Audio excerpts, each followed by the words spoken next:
Rusia dalam ancaman perang yang lebih besar, bahkan bisa saja melibatkan NATO dan Amerika Serikat. Sebagai antisipasi, Rusia menggunakan secara besar-besaran peralatan tempur dan juga militer mereka. Bahkan Rusia mengatakan hal itu dilakukan jelas untuk mengantisipasi perluasan keanggotaan NATO dan juga melihat pergerakan Amerika Serikat. Kenyataan itu menjadi sebuah hal yang tentu saja menakutkan. Rusia bisa saja akan terlibat perang yang lebih besar dan akan banyak jatuh korban jiwa. Dalam sebuah laporan dikatakan Rusia akan membuat pangkalan militer baru di bagian barat negara itu yang digambarkan Menteri Pertahanan Rusia Sergei Shoigu sebagai tindakan balasan terhadap rencana perluasan NATO. Shoigu mengatakan pendaftaran Finlandia dan Swedia ke NATO termasuk dalam peningkatan ancaman militer di sepanjang perbatasan barat laut Rusia dalam beberapa tahun berakhir. Ancaman itu juga termasuk tindakan Amerika Serikat yang meningkatkan penerbangan pembom strategis, mengirim kapal perang ke Laut Baltik, dan mengintensifkan latihan di kawasan itu dengan mitra NATO-nya, katanya, sebagaimana dilansir Al Jazeera. Ketegangan terus tumbuh di zona tanggung jawab distrik militer bagian barat. Kami mengambil tindakan pencegahan yang memadai, kata Shoigu saat invasi Rusia ke Ukraina berlanjut. Pada akhir tahun 12 unit dan divisi militer akan dibentuk di distrik militer barat, tambahnya. Ini akan disertai dengan lonjakan peralatan dan senjata militer. Tahun ini kami bermaksud untuk mendapatkan lebih dari 2.000 buah peralatan tersebut, kata Shoigu.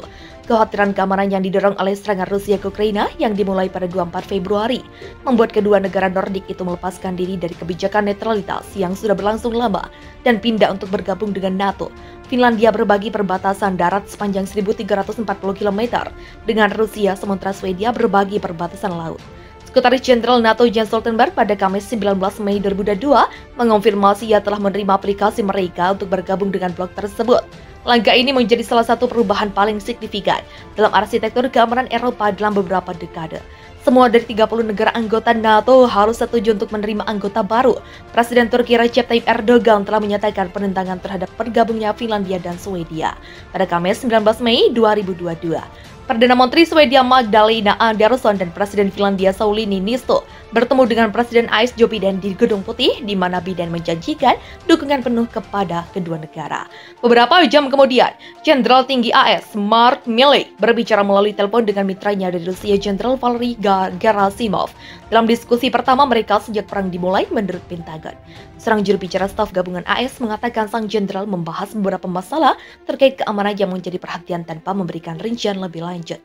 Rusia semakin memanas. Negara itu memberi sinyal bakal menunjukkan rudal nuklir jarak menengahnya di Eropa jika Amerika Serikat dan aliansi militer NATO semakin mendekat Kremlin.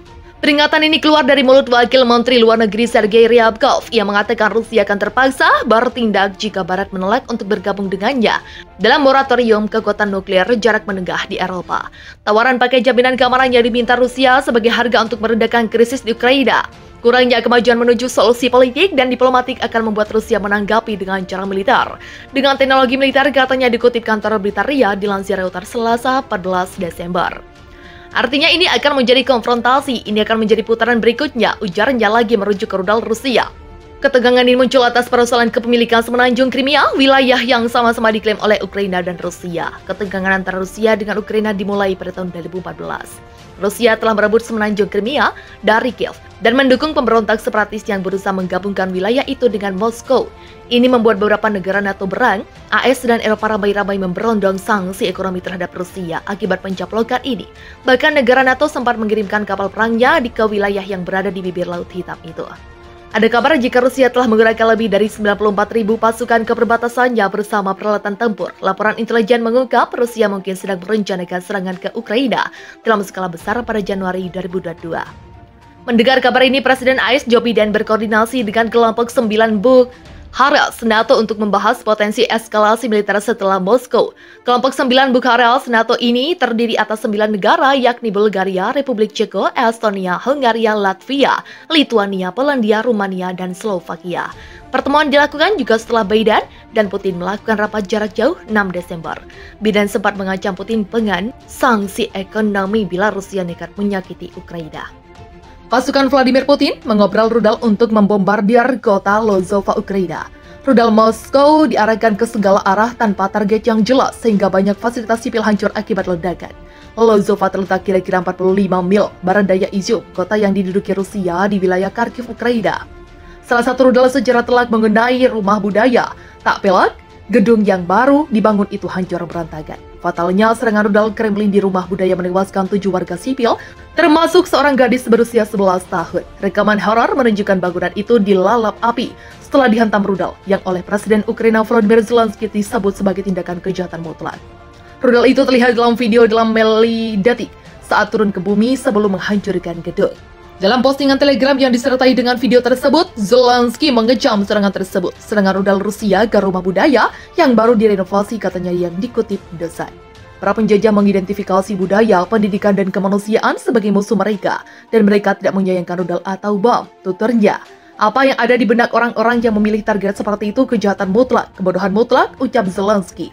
Kementerian Pertahanan Ukraina menuduh Rusia dengan sengaja meneror penduduk sipil negara itu.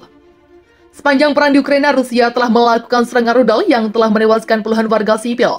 Pada bulan April, sedikitnya 50 orang tewas dan lebih dari 100 terluka setelah sebuah rudal Rusia dengan tulisan "Untuk anak-anak" di sampingnya menghantam sebuah stasiun kereta api Ukraina.